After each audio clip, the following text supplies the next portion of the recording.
Welcome to your new wrestling obsession session. This is Off the Mat. Thank you so much for joining us this Thursday evening. Sorry we missed you all last week, but we had some personal matters we had to attend to. That being said, we are here, and I like that Sticks froze. Frozen for a second. Flexing on him. Sticks was flexing on him and froze. Yeah. Of course, I am Matt. As with me, as always, I have Sticks Boy 73 and the one and only, the man, the myth, the legend himself. Mr. Says he could take on any WWE wrestler in a Hell in a Cell, Mr. Dom Tober.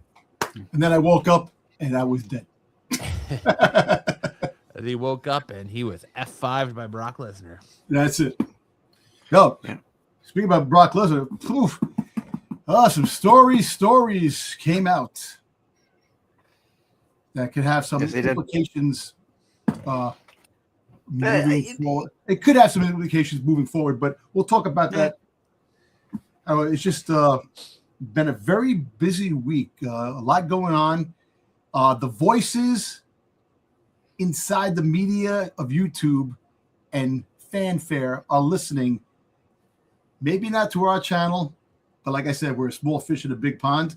But some of the things that we do discuss is happening in the brands, which is kind of what a coincidence, you know? Well, I mean, I'm going to take full credit for it because I don't see any other creator talking about it. We're the only ones talking about it. I know, and that's the thing. And when things are happening, you sit there and I'm like this, Matt, you know, it's funny because like I do watch other people's channels to see what people are talking about and doing like that, but it's kind of funny how every other week Matt comes up with something and boom, it pops up, you know, and like it's funny, like what can I say? It's like a gift. It's like hey, there you go.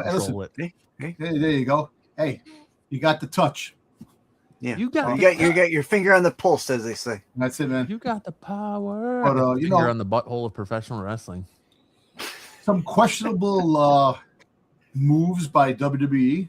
You know, moving into WrestleMania season, which you scratch your head to understand why. You know, we'll talk about that. You know, it's just like sitting there, you know, and it's like, why are they doing this when they should be doing that? And but there are motives behind everything, you know. They're the corporation with the billions of bucks making these stories. We're just a bunch of wrestling fans that come up with better concepts and better ideas than the other big boys. Yeah. But go ahead, Matt. Let's start off with something. Well, let's get into our show, and let's start off as we're going to from now on, as we're trying to segment our show out. So every week we're kind of rolling out some new segments. We rolled this one out 2 weeks ago, and we liked it so much that we're going to keep doing it. And this is our Top Rope Takes. And what Top Rope Takes is, if you've ever seen ESPN's Part of the Interruption, we got 2 minutes on the clock to go over and give our opinions on the biggest news stories of the week.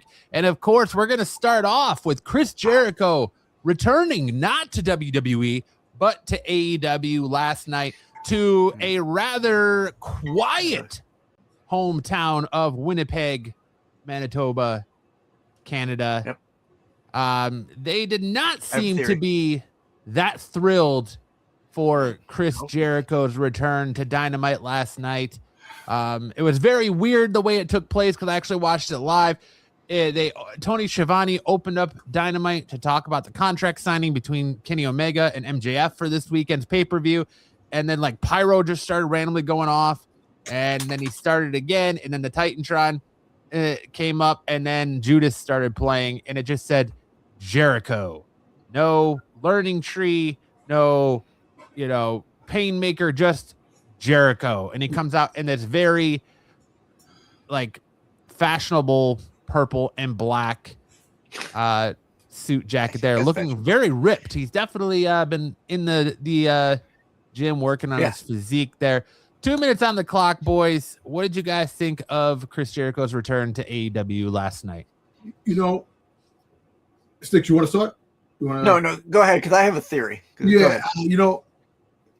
Yeah, when I saw this, I was like, all the speculation for months figuring out what Jericho's doing, that he's coming, and all the Easter eggs dropped in WWE and all the stuff that was transpiring.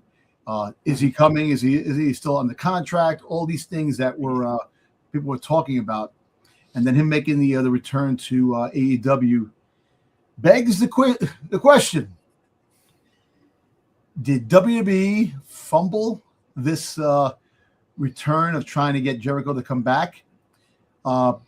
Because some birdies in the tree saying that they just wanted to use Mr. Jericho for a retirement tour and not use him as the way he wanted to be used, and they couldn't come to an agreement, and he got re-signed.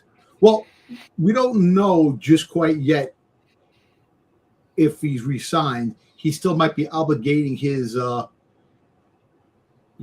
contract, that because he was out, like you were talking about. So we'll see.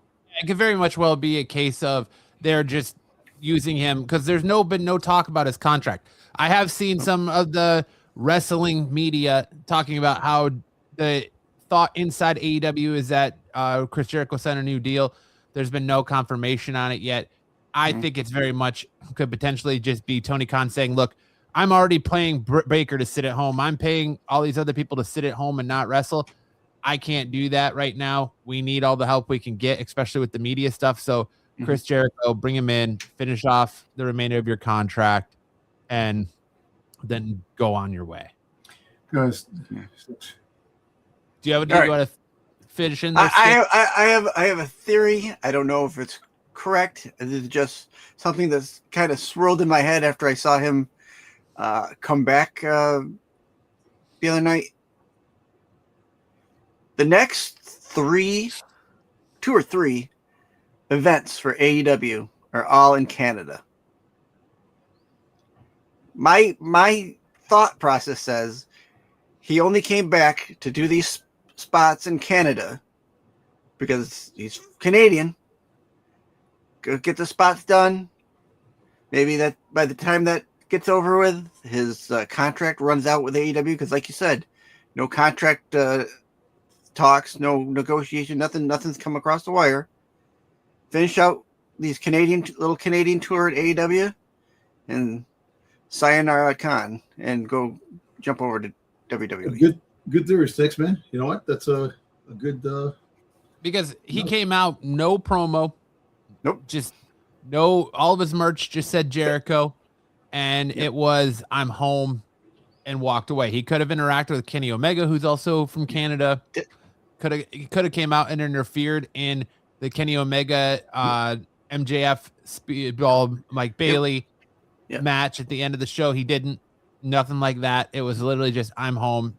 Didn't see him the rest of the night. No storyline interaction or no, we'll see. Feud interaction. Just him coming out. That's why I kind of think he's only here for the Canadian tour and he's out. I think if he doesn't do anything in the pay-per-view this weekend, you might be 100% head on the nail there. Yep. Mm-hmm. All right, that's it for Jericho. Moving on, John Cena reveals himself as the host for WWE WrestleMania 42. Does this stink of desperation to you guys for WWE? Because if John Cena was always going to be the host, remember, he just retired 4 months ago. And so if he was going to always be the host of WWE WrestleMania 42, why wouldn't you have announced that in November, December, or January? Why are you waiting until 3 weeks before WrestleMania? Does this stink of desperation to you as far as them not being able to sell an adequate amount of WrestleMania tickets? I can't imagine it couldn't, right? I mean, like you said, we're 3 weeks away. Why wouldn't you? I would announce it the first Raw of January. That would have been and where I would have announced it.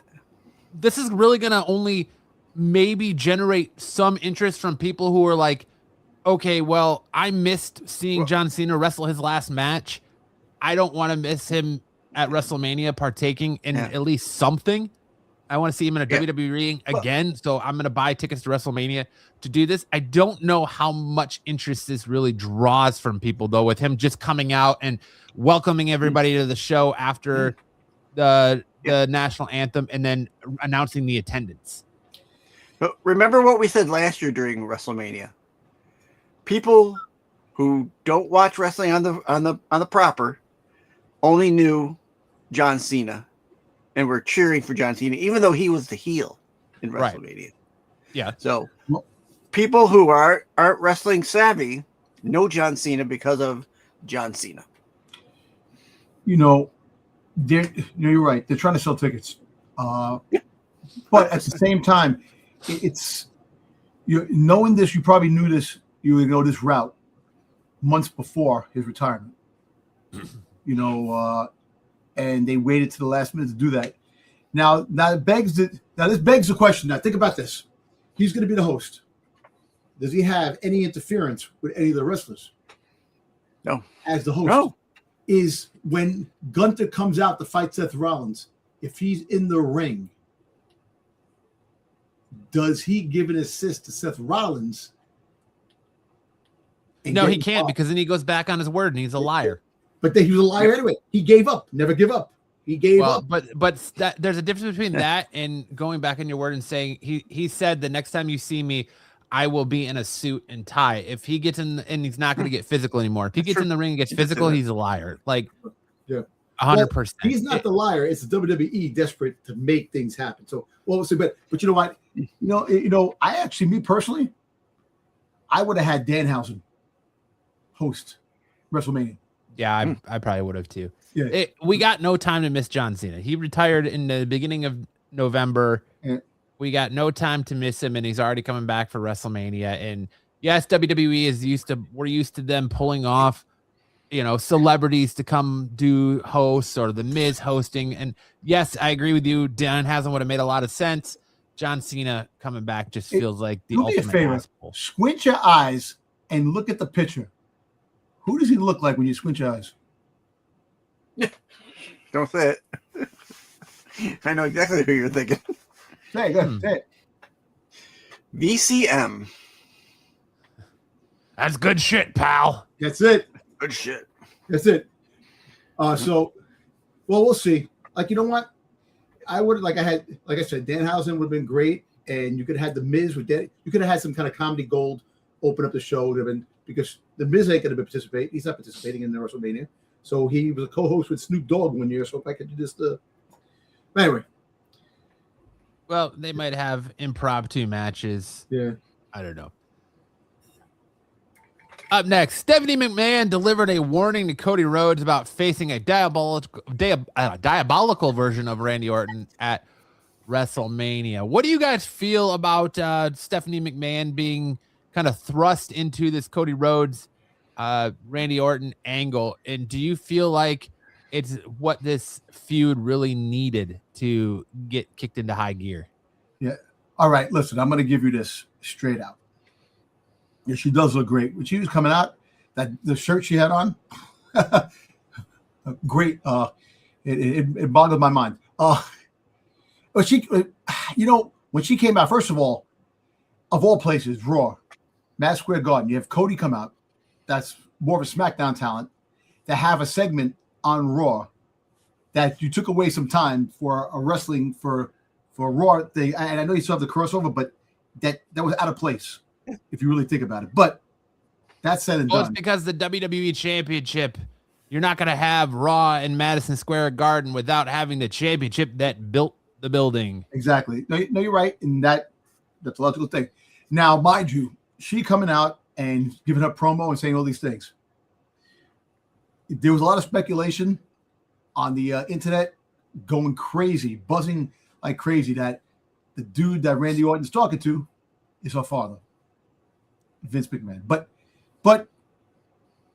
that being said, after all is said and done was going on, how about the fact that Cody even mentioned her father? Exactly. So that's what I'm trying to say.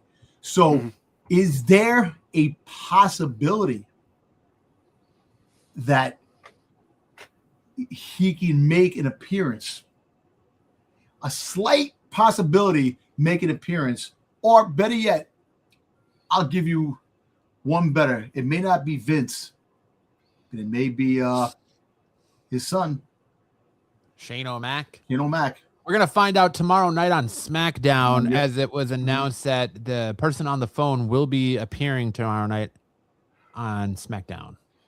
Yep. So we'll see. Go ahead, Sticks. We like going over these segments because I'll be real quick. I thought the segment was fine. Did we need her? Maybe. I'm still on the fence about it because although I don't think we need it, I don't think it was a bad spot either. So I'll leave it at that. I'm kind of in between. I think it added a little bit extra to this feud because right now nobody is talking about this feud really. It's being overshadowed by Brock Lesnar, Oba Femi. Brock Lesnar, Oba Femi pretty much overnight shot up to the stratosphere of, outshining your two main events for your two main. That should be the main event. That should be the main event. And I think what she had to say to Cody was interesting. We're gonna start getting it added a layer of conflict for Cody going into this. And I think they should go even further where we should see Brandy Rhodes eat an RKO at some point. Like involve Brandy. We need more of this. And just having Stephanie come out and kind of heed those words to Cody, somebody who's well known in the wrestling business, running in the same circle, I think adds that extra little layer to this feud that could potentially whoever WWE digs up to be this person on the phone tomorrow night could add a little extra layer to that feud. Really quick, whoever is on that phone is going to be a pretty big impact. If not, it's going to be lackluster. It's going to be another freaking blow for WWE. I think that I do think Stephanie should have more appearances. Have more appearances on. Should be more involved. In the overall product, but. We'll see, but we'll talk more about this a little later in the news.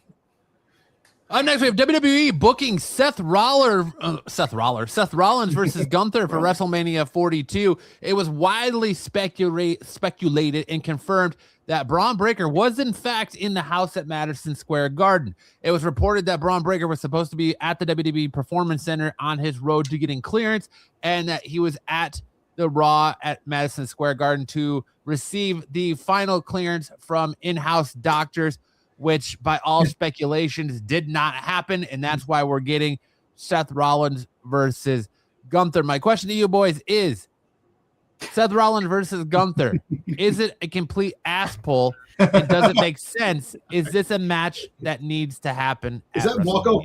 Is that Marco? All right. Might be. Go ahead, Sticks. Is this thrown together? Is this just kind of, I don't know. It's 100% thrown together. Gunther had nothing. Rollins had nothing. You're not going to have WrestleMania without either one of them. And if Braun Breaker's not, Rey Mysterio's not cleared, Braun Breaker's not cleared, you got to do something. What do you do here? You can't have Gunther lose because then he loses all heat you've already built up on him. But you can't have Seth lose either. What do you do here? Can you have Seth lose in this? Because in my mind, it's like it's got to be a double count. Like there's got to be something that makes it to where this match doesn't even start. Kind of like I feel the same way with Brock Lesnar, Oba Femi.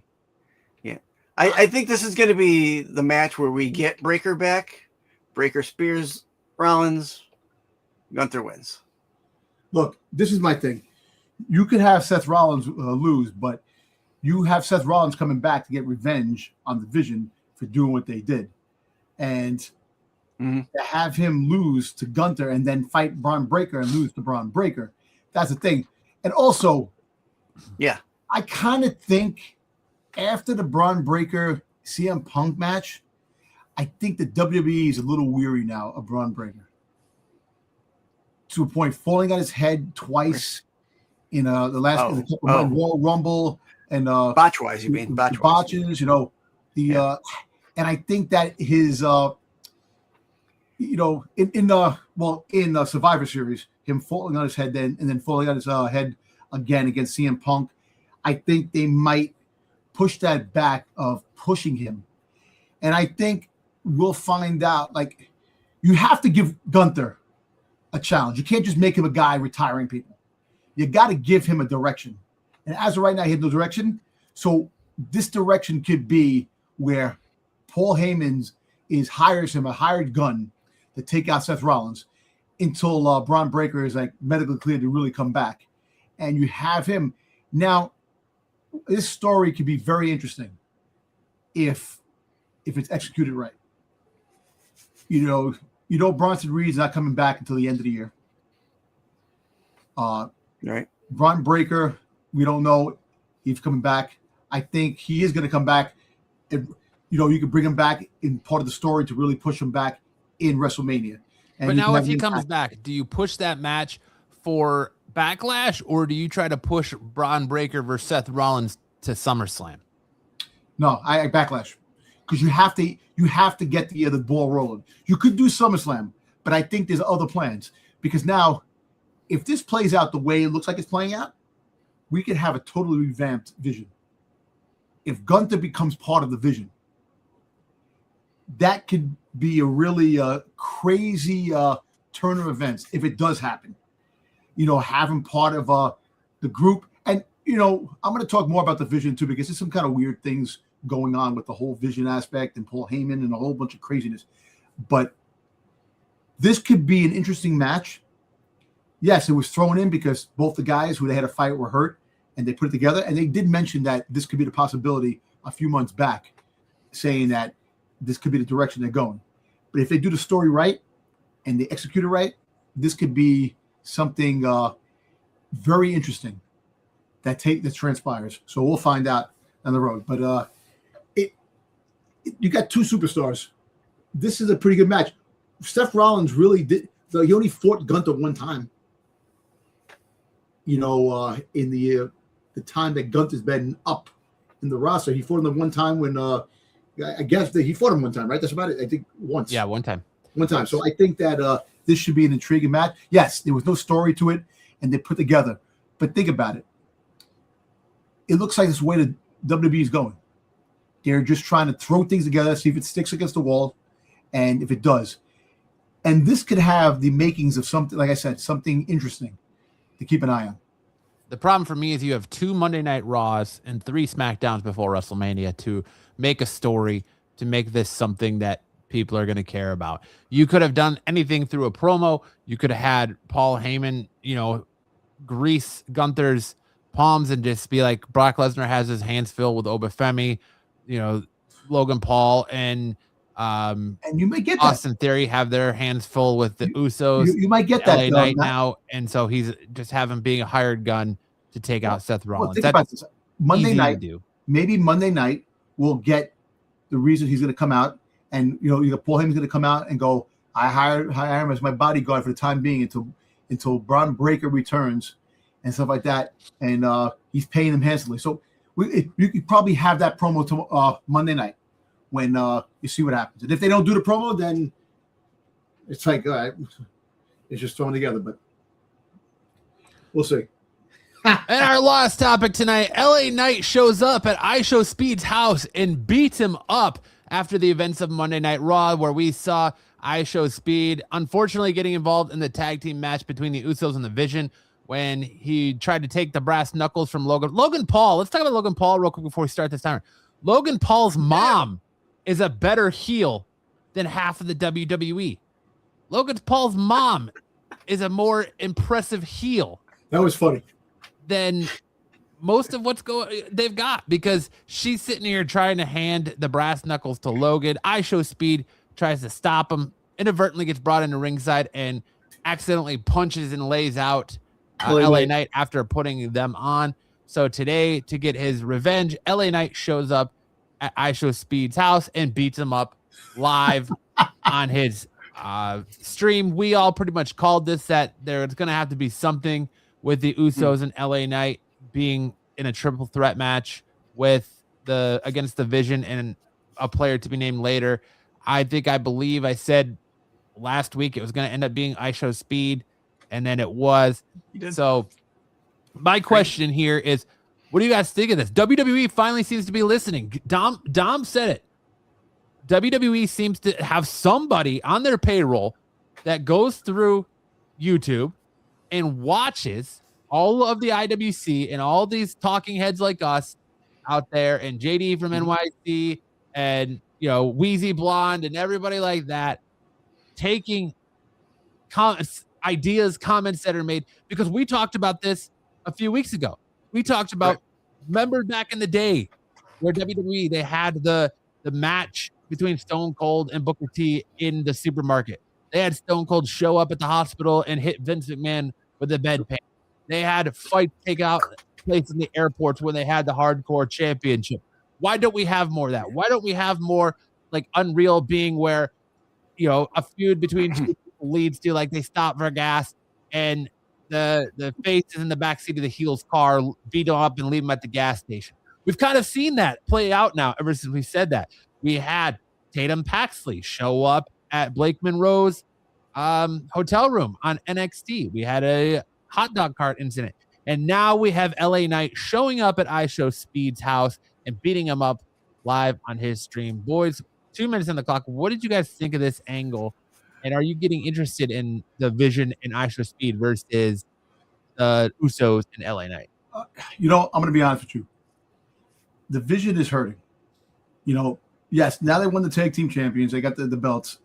But I'm going to talk about that later. But the Vision, the whole concept of the Vision was supposed to be the spectacle that they took over Monday night as this powerhouse group with the future, with the future of what WWE is going to be about. And unfortunately, injuries took everybody out, which really sucks.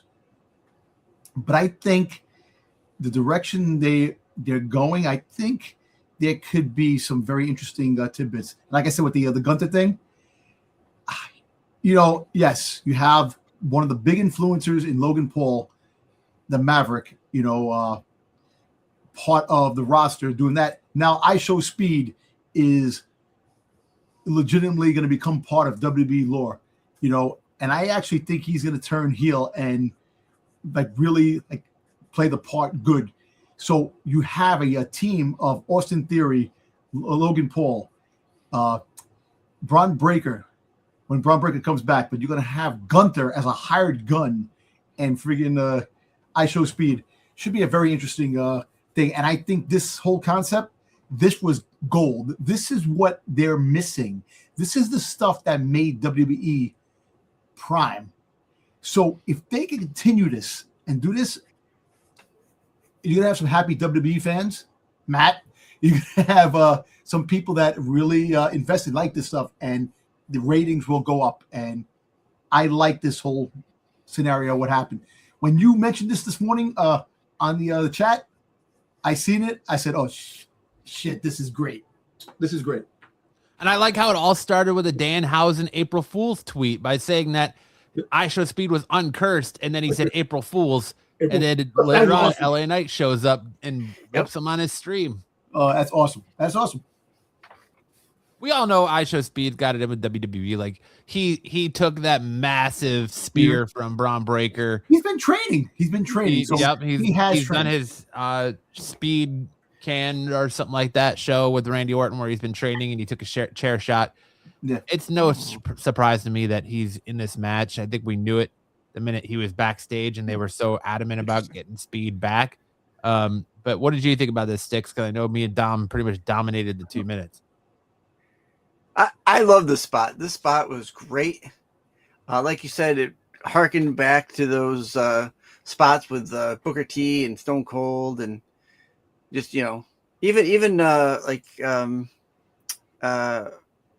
Kurt Angle, he comes out with a gosh darn milk truck, and it's something you don't expect. This is something you didn't expect, and that's what they need to do from time to time.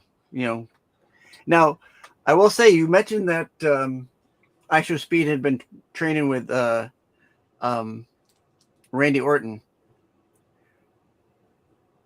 What if IShowSpeed is the guy on the phone?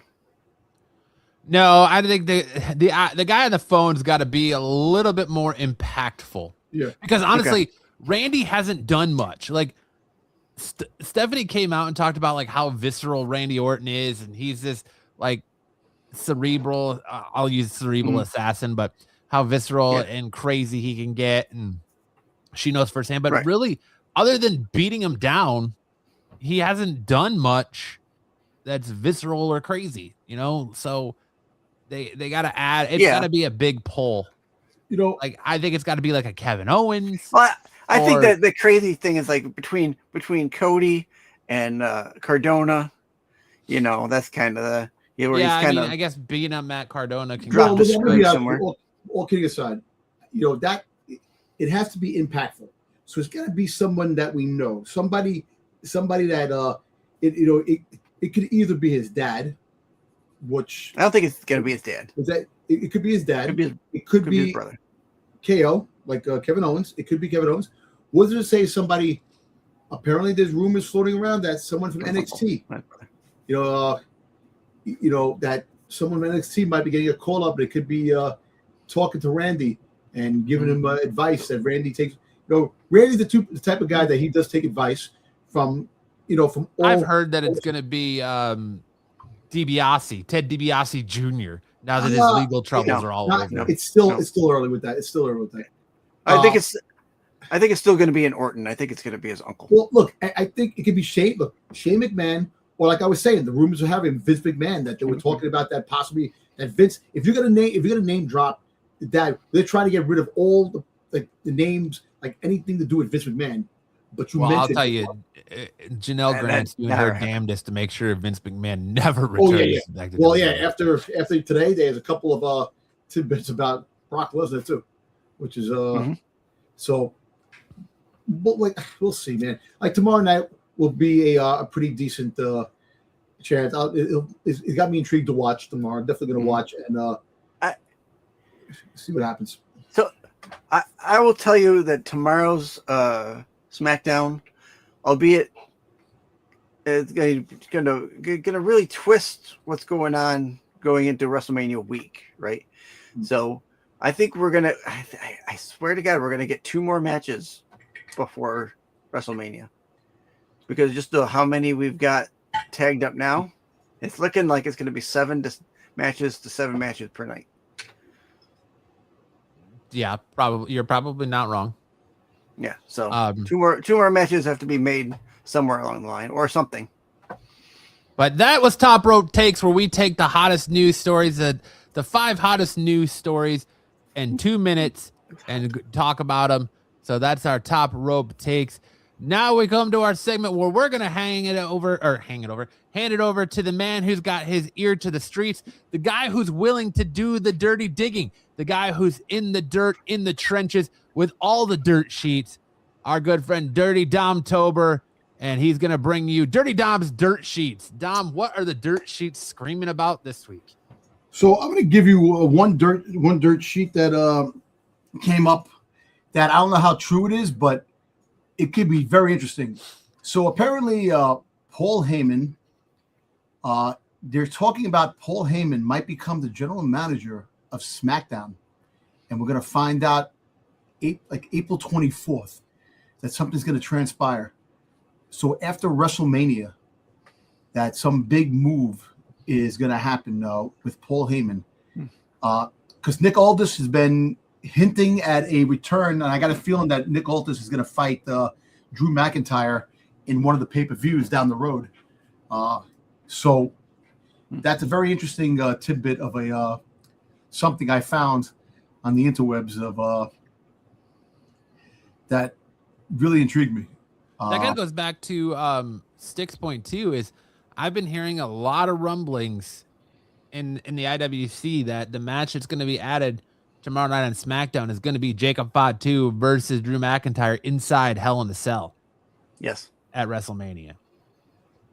That's another one that's talking about. That's definitely because I know that when is he going to film Highlander? Highlander's like right after WrestleMania. After WrestleMania, he's going to be off, but they said that he's going to continue his schedule. He's not going to take off a certain amount of time. Yeah, remember it had been pushed back because of Cavill's injury. Yeah, and also Drew McIntyre's cat just passed away, so now he might be mourning that too. So we got that happened. But that was one of the big ones. Another something else I found was after WrestleMania, we're gonna probably get 5 call-ups from NXT that they're talking about. And like I said, it all depends on what happens in the pay-per-view this week on the 4th, right? Is it coming on on Saturday? The 18th. Yeah, it's Saturday. No, NXT has a pay-per-view this weekend. Yeah, this weekend. We have Joe Henry against Ethan Page, Ricky Saints, and D'Angelo. Yeah, it's a fatal 4-way for the NXT Championship. So it all depends on what happens. But the dirt sheets are saying that the call-ups are going to be Ethan Page, Ricky Saints, Sol Ruka, Blake Monroe. I think they're talking about Blake Monroe losing North American champion. And she's not even the North American champion. Tatum Paxley. Tatum Paxley. Got it. So they're talking about that. And the other one. Hey, what's up, Tyson? Hey, Tyson. Trying to figure out the fifth person that might be called. What's his name? He just had a fight last night. He has a tattoo, a Superman tattoo with the Wonder Woman tattoo on his arm. What's his name? Superman tattoo. Yeah, I can't think of his name. I'm fucking drawing a blank, which just sucks. But anyway, so it'll be 5 call-ups after WrestleMania. He had a fight last night or on Tuesday? Yeah, he fought last night. And he lost. You mean Tuesday? Yeah, he fought Tuesday. Tuesday. Yeah. Tuesday. I don't know who's got the Superman tattoo. Is this weekend? Is this going to be their first one on YouTube, or is this going to be the last one on Peacock? Well, no, YouTube, and internationally Netflix. And Netflix, right? But so this is going to be their first U.S. YouTube pay-per-view. Yeah. Okay. And let me find this other thing I sent that I found very interesting. That I will read it. Let me if I find it. Hold on a second. I have it in my records here. There we go. All right. So the Hardy Boys came out and made a comment about the Vision. And it said, it's a travesty to watch the WWE Usos get beaten by Logan Paul and Theory for the WWE Tag Team titles on Raw. I bet the WrestleMania 42 crowd will go crazy if the Hardy Boys beat there and brought the titles back home to the WWE. So could that be a surprise that we might get that could change the landscape of WrestleMania, the Hardy Boys coming back? That would definitely be very interesting, and I definitely would like to watch that. That'd be kind of cool if that is the truth. I don't know about all that. The Hardy Boys are embroiled in this controversy right now because people are like getting them the business for their take on WWE and TNA, saying that WWE is their home, but then calling TNA their home, and now they're backtracking and going, oh well, WWE was our home when we were kids, and now as adults it's TNA. It's all a bunch of BS. But listen, I think TNA has TNA has a partnership with WWE, so they're going back and forth. Because freaking Santana came out last night on Tuesday night, NXT. Came out, so the partnership is going strong. But those are the dirt sheets that I have. I think it's very intriguing with the whole Paul Heyman thing with coming the GM of SmackDown. That would actually really turn the landscape upside down in SmackDown if you have Paul Heyman, because he would be a crooked GM. or something. You know, he'll have something up his sleeve. Oh yeah. So. Yeah, I think that's a given. The names I've seen, because like we said, we have NXT Stand and Deliver Saturday live on YouTube for call-ups, have been Tony D'Angelo, Ethan Page, and Ricky Saints, which are all in that match. Yep. Sol Ruka and actually JC Jane, not JC Blake Monroe. Okay, JC Jane, all right. But I don't know that JC Jane, in my opinion, is ready to be called up, but who the fuck am I? Just some talking head on the internet.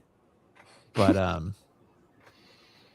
yeah, so NXT Stand and Deliver this week. You got the NXT Championship match, fatal four-way. Joe Hendry defends his NXT Championship against Ricky Saints, Ethan Page, and Tony D'Angelo. Then you got JC Jane defending the NXT Women's Championship against Kendall Gray and Lola Vice. You got Sol Ruka versus Zarya set to collide. NXT Women's Championship match, Tatum Paxley and Blake Monroe. You have Hank and Tank, Shiloh Hill, EK Proper. Yeah, and the Women's Speed Championship for a 10-person tag match. And then you've got the NXT Tag Team Champions, the Vanity Project versus Los Americanos. Los Americanos had a good match against with last night on Tuesday night. Their match was really good, and they were playing good guys, which makes no sense. They're good guys in AAA, good guys in NXT, but they're heels on Freaking Raw. You know, it's the culture. It's the cultural idea of them, right? And so they're good guys in AAA because they're luchadors. The luchador should be the good guy, I guess, right? Well, why the good guys in NXT? And then they come over, and NXT, they're whatever they want to be, and then Raw, they're bad because they're going up against OG Americanos. I don't know. I get what you're saying. It's weird. Yeah. And also the mask versus mask thing with the original Grande Americano versus the bogus the Grande Americano is not going to be on a WrestleMania card. Yeah, that's another one I've seen. They are going to do that in at AAA. Yes, in AAA. Okay. It just so as a quick refresher, so far, because I just found it, our matches for WrestleMania are the undisputed champion WWE Championship, Cody Rhodes versus not Drew McIntyre versus Randy Orton. World Heavyweight Championship, CM Punk versus Roman Reigns. Women's Championship match, Jade Cargill versus Rhea Ripley. Women's World Championship match, Stephanie Vaquer versus Liv Morgan. Intercontinental Championship for the women, AJ Lee versus Becky Lynch. United States Championship, Sami Zayn versus Trick Williams. The Intercontinental Championship ladder match, which they said, I guess they were supposed to be qualifying matches for, but then Adam Pearce came out and said, no, we already have our field set. And it's going to be Penta versus Dragon Lee versus JD McDonough versus Javon Evans and Rusev. What a hodgepodge of bullshit that is. Yo, why is Carmelo Anthony not part of that? You mean Carmelo Hayes? I know Carmelo Hayes. Carmelo Anthony ain't part of that because he's a retired basketball player. Carmelo Hayes. Why? See, that's another thing too. I think they're gonna add Carmelo Hayes in the Trick Williams and Sami Zayn. That's another thing. They gave Sami Zayn the belt because they wanted him to have to fight Trick Williams because Trick Williams is gonna be that. So now you have a triple threat match because you have to have Carmelo Hayes in this match. You have to. I'm seeing that reports are now indicating that Jacob Fatu versus Drew McIntyre is going to be an unsanctioned match. It is not going to be Hell in a Cell, which is dastardly. Brock Lesnar versus Oba Femi, Dominic Mysterio versus Finn Balor with John Cena to host. So that's about 1, 2, 3, 4, 5, 6, 7, 8, 9, 10, 11 matches. Jade Cargill versus yeah, I already said that one. 11 matches between the two nights. So we're still gonna have matches. There's like 2 more matches. There'll be 14 matches. Yeah, we're still gonna have a couple more matches added. Yeah. Should be seven aside. I think they should add. I think they should add Carmelo Hayes to that Intercontinental Championship match. I think they should have the tag team champions in SmackDown have a a six-way tag team, something big. Well, you can't have all these multi-man matches because we already have a bunch of multi-man matches. We have got to bring back the ladder match. Street You've Profits. got the women's tag team championship match being a multi-man match. Yeah, I'm sure we're probably gonna get a Andre the Giant Memorial Battle Royale announced. That might be pre-show. I think they take it away. That'd be pre-show. I don't think they're gonna do that. So, but I can see them working that into whoever wins the Battle Royal gets put into one of the matches during WrestleMania. Yeah, who knows though? We'll probably see a couple more matches announced on SmackDown and Raw over the next couple of weeks. All right, now we're going to move into a new segment that we're going to debut this week called the 3 Count. And what the 3 Count is the 3 Count is how we're going to review the shows. Instead of sitting here going through and reading through everything that happened and me having to notate everything that happened like we do every week, we're going to do the 3 Count where we're going to give you the best moments from the show, the worst moments for the show, and our what were they thinking moment of the night for each show. And we're going to start off with SmackDown. And I'll let Sticks start with this. Sticks, what was your best moment for SmackDown, worst moment, and what were they thinking moment of the night? Oh, boy. We just came up with this tonight, though. Best moment, let's see here, would have been the, I had to think back to what happened during SmackDown. It's been almost a week now. Boy, what did happen during? I'm trying to blank on what happened. The there was a backstage segment that went through that I thought was good. There was well, you're putting me on the spot here, dude. Well, okay, so I'll refresh your memory. We had Alexa Bliss and Charlotte Flair versus the Bella Twins. There was a backstage segment with R-Truth and Damian Priest. That was it. Rhea Ripley was there. Jade Cargill. We had Rhea Ripley versus B-Fab. Drew McIntyre did a backstage thing. You had Jelly Roll versus Kit Wilson. And then you had the Carmelo Hayes versus Sami Zayn. And then you had the Women's United States Championship match. Julia versus Tiffany Stratton. And then Matt Cardona versus Randy Orton. All right. So my favorite moment of the night was the R-Truth segment. I love that segment. And for the worst segment and the what are they thinking segment, I'm going to ball that into one to that Jelly Roll Kit Wilson schlock that we got going on. I don't really like that. I don't think they need it. I get they want Jelly Roll wants to be part of it or whatever's going on there. I don't think we need that. And I don't like it. So I'm rolling those two into one because I don't like it and I don't think we need it. So, all right, Dom, what say you, my friend?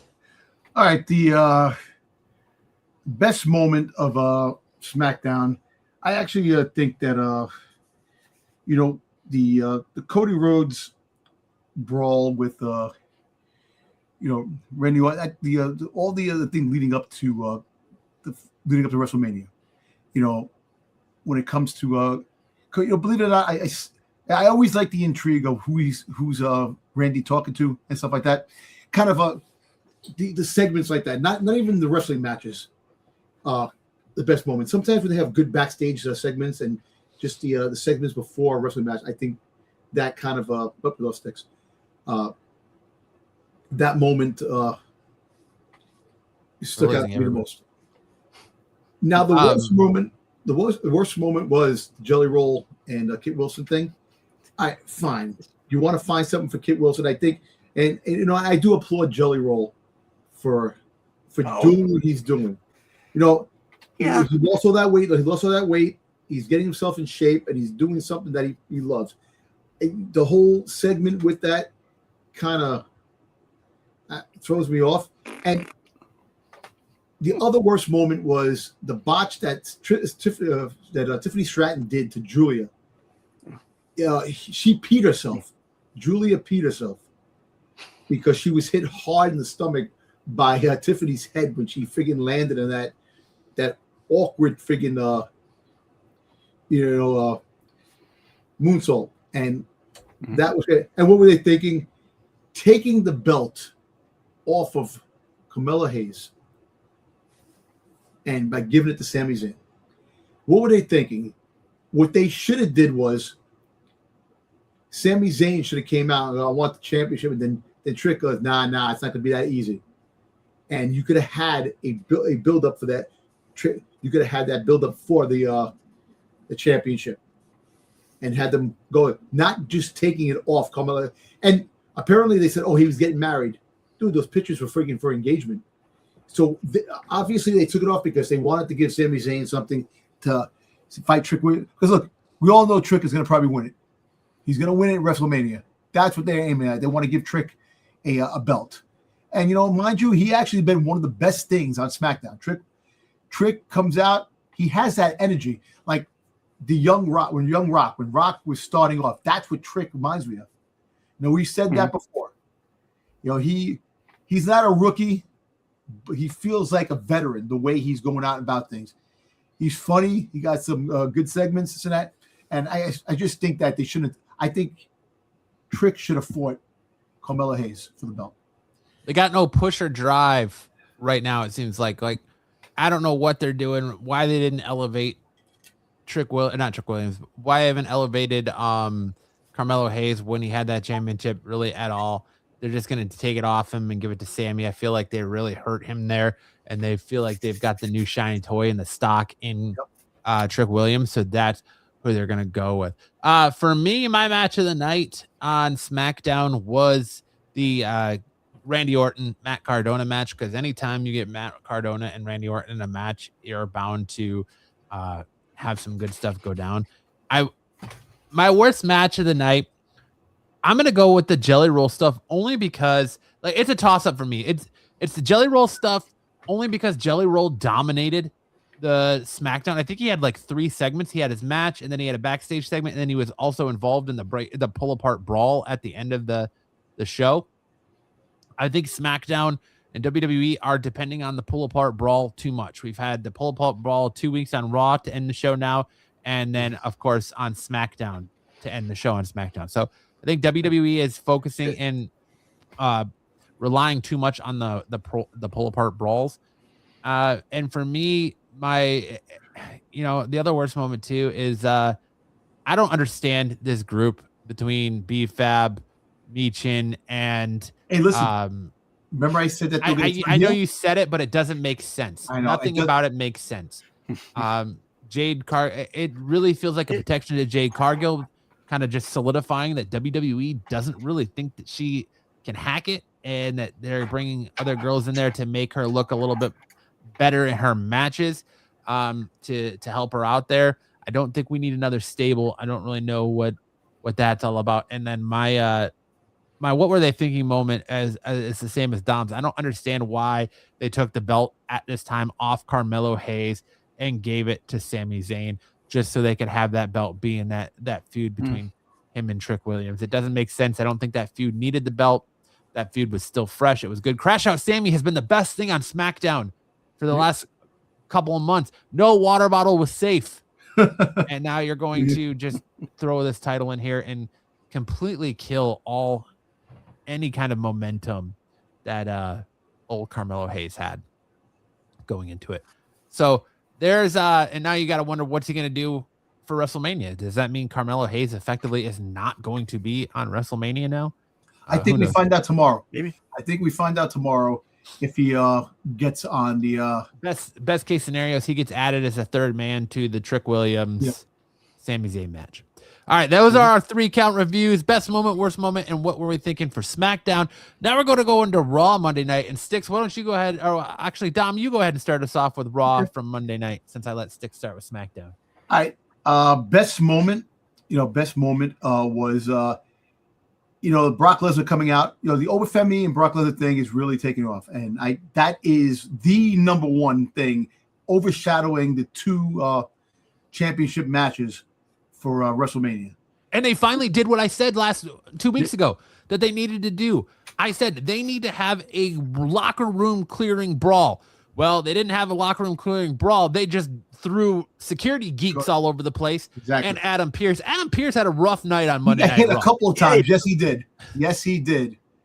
And so did one of the fans in the corner there. Oh yeah. So I think that was one of the best moments. Seeing those two come face to face is, look, like we said it, and Matt, we're going to stick to our guns. When it comes to that match, it's not going to even take off. It's going to be a full-out brawl throughout the entire arena. They're both going to be disqualified. That's pretty much solidified that on Raw on Monday. Yep, definitely. The worst moment of the night was the crazy botch by Io Sky. God, landed on our head. Awful, dude. Awful the way that looked. I was like, I had a cringe because I was like, because she really got hurt. And I think she did suffer a stinger because when she got up, referee held her, and I think that's why she was kind of a really bad botch right there. Really, I just did not. I was like, wow. Well, she goes over to Kyrie and she's like talking to her. I know, talking to, but jumping out of the ring when she went to jump out of the ring, she missed Oscar by a mile, and Oscar played it off. She did her part. She still did the spot. She still hit the spot, but the way the Usos lost, I know they're building up a story, and we kind of knew it that they were going to lose the belts. We kind of knew that going into when they mentioned they were going to fight. So that was that. But I think the match of the night, Penta and Kobe Kingston. The elevation of those fights remind me of the fights that Carmella Hayes has with the U.S. Championship. That they're bangers, man, and that was a pretty good match that I had. So I like that, and what do you think? What were they thinking? I kind of like really. I know you're building up the Randy Orton and Cody match. I know that belt was built Madison Square Garden. You have Cody. I really think that putting that story in the Raw, when we get a lot of stories to build for Raw, kind of, I wasn't crazy about that, but I understand it a little bit, but I think they could have did that, could have did that a little different. They could have had the beginning of SmackDown this week when that happened. I know, like I said again, Madison Square Garden. You want to build up that intrigue, but that was it. That was my what they were thinking Monday night. Okay, go ahead, Sticks. All right, yeah. So I'm kind of gonna mirror Dom on this because a lot of everything he said is kind of right in what I thought. Right from the worst spot for being ES guy, and as far as what they were thinking, the whole going a week, even with like Carmella Hayes, I almost said Anthony. Even with them, why a week ahead have them lose the belt when you could just build up to a match at WrestleMania? For who? The Usos? For Usos, for Carmella Hayes, Zayn, Usos had to lose that just to draw interest for the triple threat because nobody was going to care. Nobody was going to care to see the Usos versus the Vision 3 if the Vision didn't just beat the Usos. Hey, Sticks, can I say something really quick? I'm sorry. I'm going to jump in your time. Go ahead. Where was Paul Heyman? Paul Heyman should have been out there. The Vision is his group. He wasn't out there for the championship. He's too busy with Brock. No, Brock was already taken care of. He had but I know. But and the whole Seth thing and the Gunther. But you have your Austin Theory and Logan Paul of the Vision. You're the wise man of the Vision. You should have been out there. But anyway, that just right, go ahead. He was too busy being chased down by Adam Pearce being asked about his email. Listen, when he said the email, I knew it was going to happen. I knew that was what that was about. So yeah, and as far as best moment, again, just like Dom said, the whole security guards getting thrown all over the place, and I thought that was a great segment that they did. So I like that. Yeah, for me, the best moment of the night, again, Oba Femi, Brock Lesnar. They're finally drawing some interest, and those two don't even have to touch each other. Nope. And you can tell by the way Brock comes to the ring dressed what kind of mood he's in. The last couple of weeks, he's come to the ring in close. Oba Femi's got the better of him. This week, he came in ring gear, ready to fight. Oba Femi came down, and, you know, Adam Pearce couldn't stop him. Adam Pearce got thrown around. He's calling him Oba Find Me. You know? Triple H had to make a rear appearance and get in the ring and say, not going to happen, not going to happen. Which, okay, that leads me to two things for what they were thinking. The worst moment of the night for me, of course, is the Io Sky botch. That was terrible. And shame on, I think it was Jessica Carr who was the referee in that match. I can't remember. Yeah. Why didn't we check on her beforehand? Why did we allow her to land on her neck that way and still allow Raquel Rodriguez to pick her up and deliver a Tejana bomb to her before we checked on her? I hope she's okay, because the way she landed. Yeah, it was rough. Oh yeah, she was folded up. Yeah, good. Yeah, I think that, I mean, she was moving her extremity. She was up. She could have been out on her feet, though. You don't really know if she has a concussion for the way she landed. Yeah. But I think that's what we're another match that's going to be added probably Monday night is going to be Io Sky versus Asuka at WrestleMania. If she's clear. If she's cleared. I have not seen any injury reports. No, no. That's good. I would still, I kind of agree that if she had a stunner or a concussion of some sort, because I'm telling you, when she went over to talk to Kyrie, I don't think she knew where she was.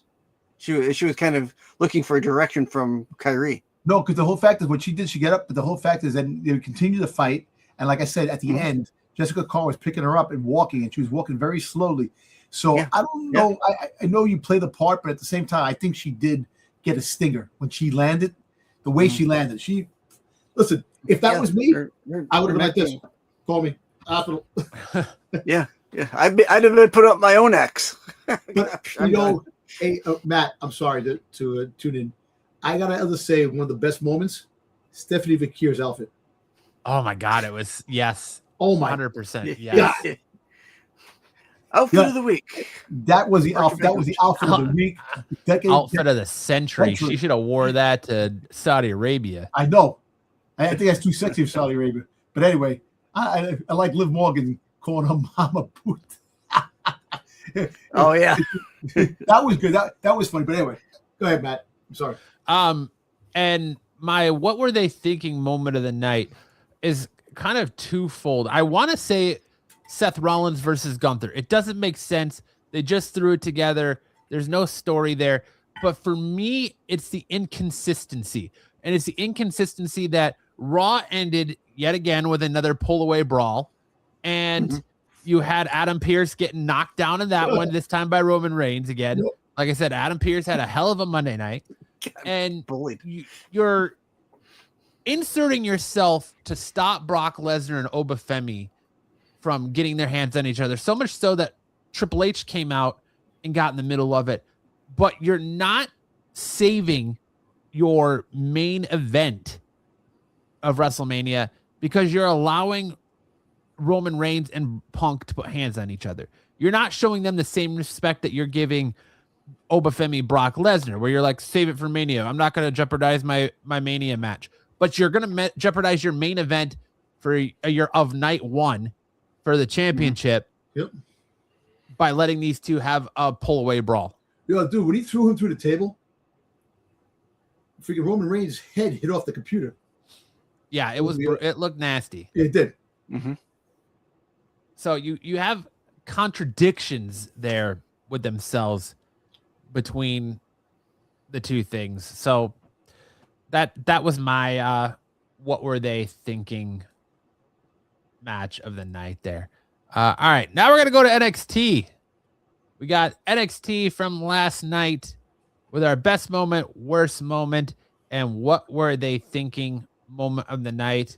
For me, I think the best moment was the I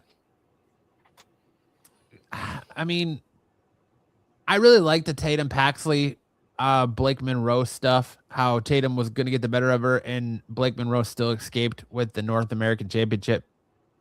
That's probably the best stuff for me. I don't really have a worse moment from SmackDown or from NXT. I think the worst moment probably is still just how much backstage we have in NXT. It feels like there's more backstage than there is actual wrestling. And then what were they thinking? I think like I'm a little bit bored with I'm excited for the men's championship match, the 4-way, but I'm a little bit bored with how they keep treating Tony D'Angelo as kind of like an afterthought, and they're almost even treating Joe Hendry as kind of much of an afterthought. Yes, I was just saying that the Joe Hendry thing. Yeah, definitely. Those are my takeaways from NXT. I have not seen NXT yet this week, so I won't comment. Thanks for not doing half the assignment there, Sticks. Sorry, I had to go to the airport. Well, I have two best moments from NXT. Kiana Carver and Jasper Troy. Even though it was short, you got two big men, the two next generation big men going at it. And yeah, that's where the fan got attacked, was during that match last night. Yeah.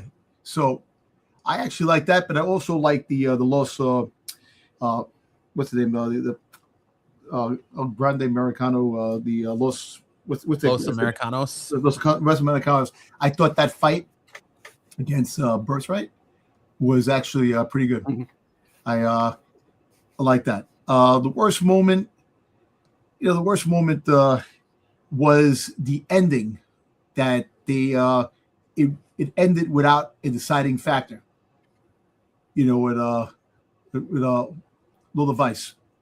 And that fight at the end, that they one tapped out, and the other one was pinned. There was no moment where we had to find out later on what was going on with that. But I'm going to tell you this: NXT is very solid. I'm not going to say there was what are they thinking? I think so solid they're being moved to YouTube. Yeah, that's unfortunate, but I think that the storylines. I think Shawn Michaels does a great job for what he has in NXT. And we'll see. Like I said, as time goes on, like the other call-ups that come up, this and that is going to be very important, because they're like, you think about it, all the newer people there that are auditioning in this show, this and that. Those are the auditions to take over as the next wave of bright stars over there. So we'll see what happens. But NXT was pretty solid for me. All right. Moving on, we're going to do AEW Dynamite. Did either of you watch Dynamite last night other than Chris Jericho coming back? I actually watched a little bit of it, quick. I didn't get a chance to really watch it, and I did my homework. I'm sorry about the AEW thing, because all the traveling back from Kentucky and stuff like that. I'm lucky I got to watch some of the stuff that I did, and Monday Night Raw. I was home Monday. I was exhausted on Monday, and I sat there and watched it, and I was closing my eyes because I was tired. But I didn't get a chance to watch AEW. Just the Chris Jericho segment. Yeah. That's about it with the AEW. I'll just say, which I wouldn't call that a best moment.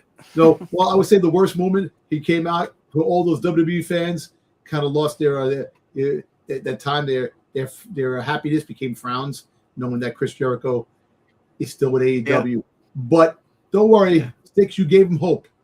Hopefully, it's the Canada round that he's in, and that's it. And then maybe after WrestleMania, he will come back. He will show up at SummerSlam. Maybe SummerSlam. Maybe. No. For me, the best moment of the night was actually not Chris Jericho. It was the sit-down contract signing between MJF and Kenny Omega. That was very interesting, where they actually had good promo work. Kenny Omega actually cut a decent promo for the longest time, even though they were basically focusing on health stuff and HIPAA laws be damned, I guess, because somehow they got all this health information about each other. I don't really have a worst moment of the night. But for me, because Dynamite was boring. It was a solid show, but it was just boring. They only had 3 matches on Dynamite. And the rest of it was like backstage stuff. There's not enough wrestling now on Dynamite, where I know it was a complaint before, but they had 3 matches. They put their shows in pay-per-views, more wrestling matches, and their TV stuff is going to be more backstage segments. Yeah, and that's sad. Yeah.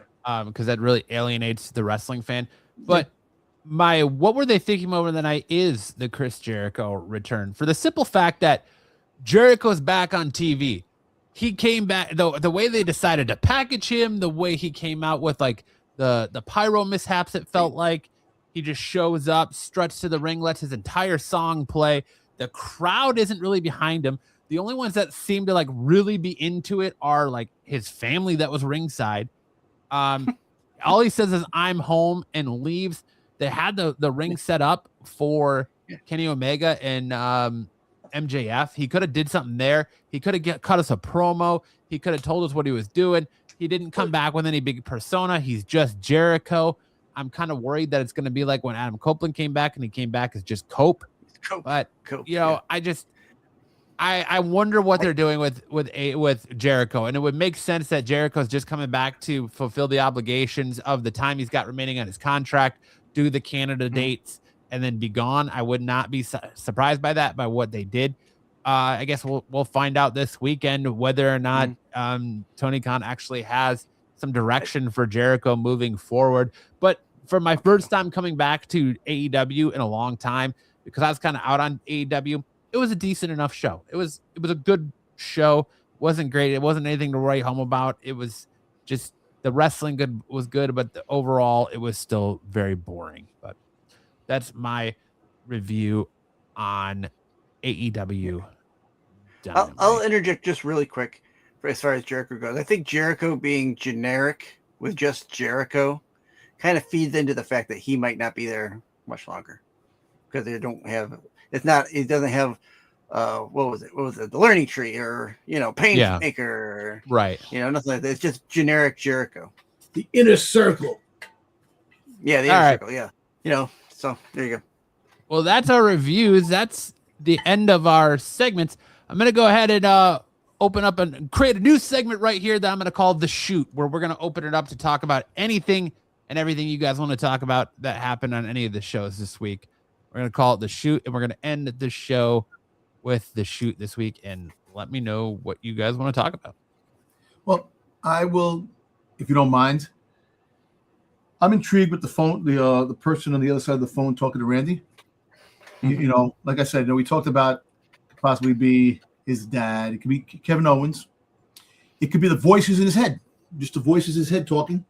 He's just talking to nobody on the other line. Nobody, because he is a little psycho. But hello, Randy. This is Randy. Yes, I've checked my prostate. All right. I know I'm going to check Randy, or I'm going to check Cody Rhodes is at WrestleMania Vegas. No. Hey, I really look good on the other side, don't I? Yes, you do. I need to get off the Styx' internet.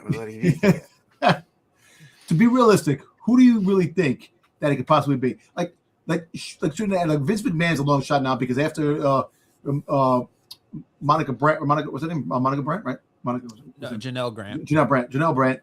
She mentioned Grant. She this mentioned kid's over here. This guy, first time chatter, and be like, this guy can't read, and he doesn't want to say a word about Dom can't pronouncing people's names. Hey, shoot the breeze. Hey, I just told you twice it was Grant, and you still called her Brandt. Like Grant. I know. Anyway, she turned around and made a comment saying that Brock Lesnar sent pictures to her, and that Vince McMahon forced her to look at the pictures of his third bicep. Yeah. Let's go back to that promo from Paul Heyman about that Monday night. How I laughed when Paul Heyman was like, anybody who comes down to the ring to face Brock Lesnar pisses themselves. And I'm like, well, that seems like it's right up from, if you believe all the what's going around, that seems like right up Brock Lesnar's alley because he's really into that kind of thing. That's kind of his kink, right? Yeah. Little Freudian slip there.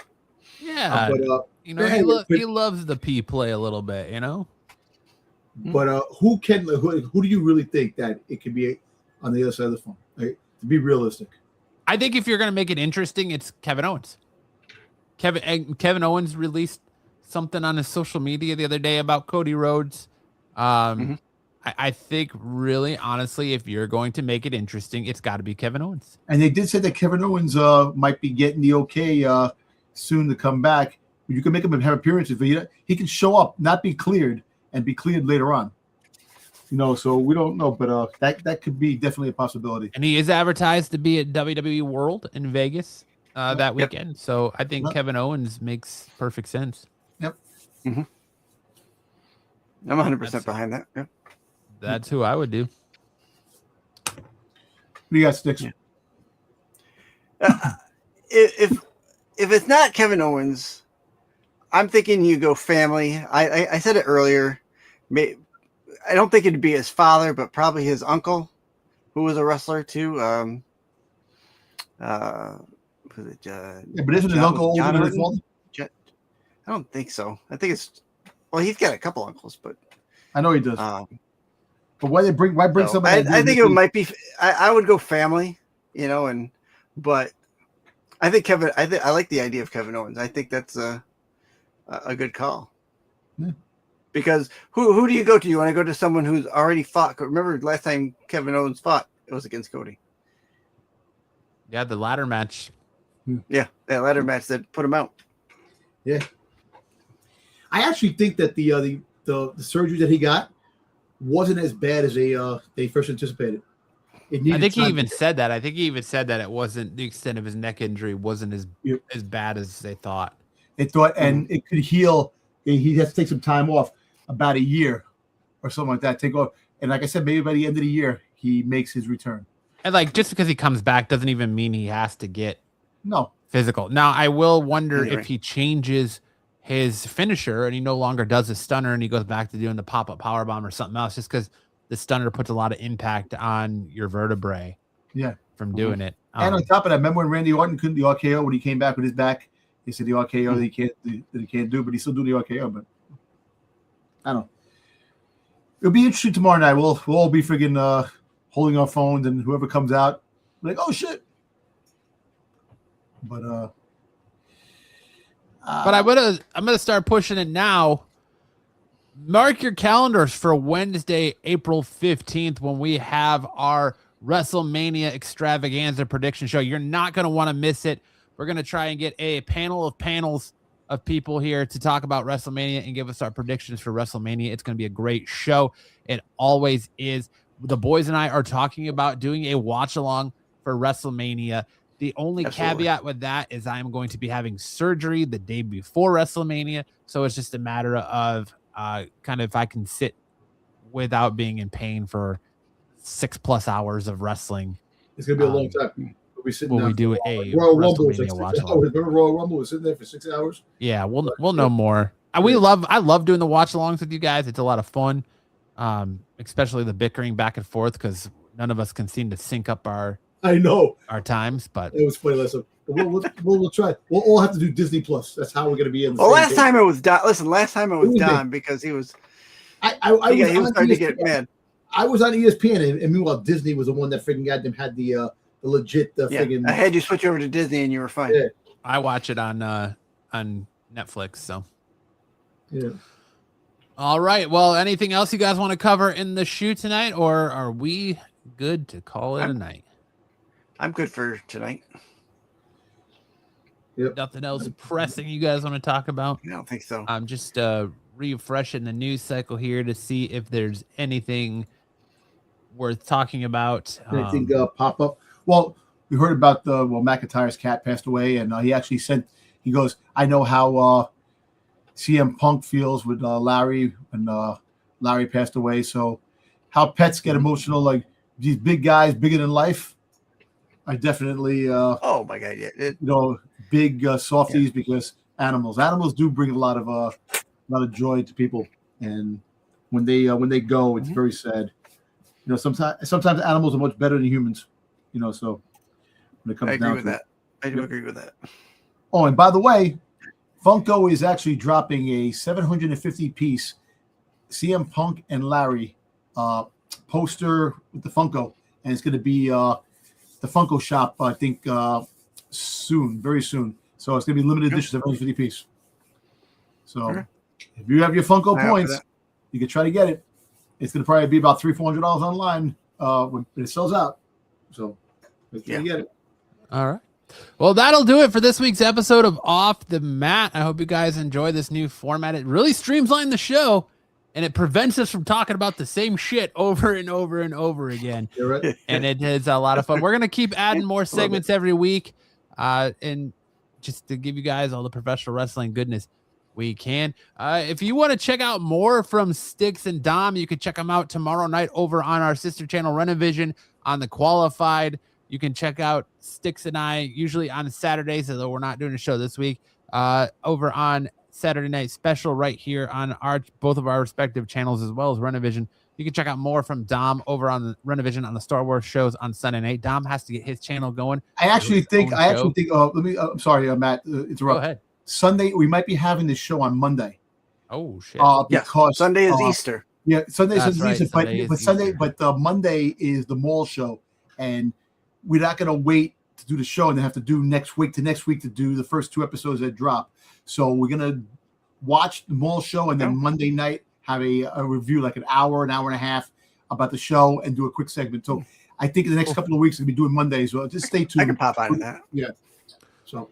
All right. And of course, you can always catch all 3 of us talking about the professional wrestling goodness right here every Thursday night, 9 p.m. Eastern time on Off the Mat. And with that, thank you all so much for checking us out. Make sure that like, subscribe button and turn that notification bell on your way out. And Dom, send these beautiful people home with some words of wisdom. Okay. Words of wisdom. Listen, life is short. Love each other. Get a pet. Adopt if you want a pet to have some love in your life too. And one more thing. Anybody can write a story better than the WB can. So get your pen and papers out there and try to come up with good concepts, because we need good concepts for wrestling, because a lot of shit's thrown at the wall just for the sake of being thrown at the wall, just to make something happen. So all you creative people out there, let's do it. Come on. We're on to you, WWE, Nick Khan, and all of your fake burner accounts, aka Dent Yoda. On that note, we'll see you guys next week. That was Marco. Have a great night and enjoy SmackDown tomorrow night. In the ring, the lights go down. Roaring crowd, they scream and shout. Chants echo, shaking the ground. Warriors clash, the game is found. Welcome to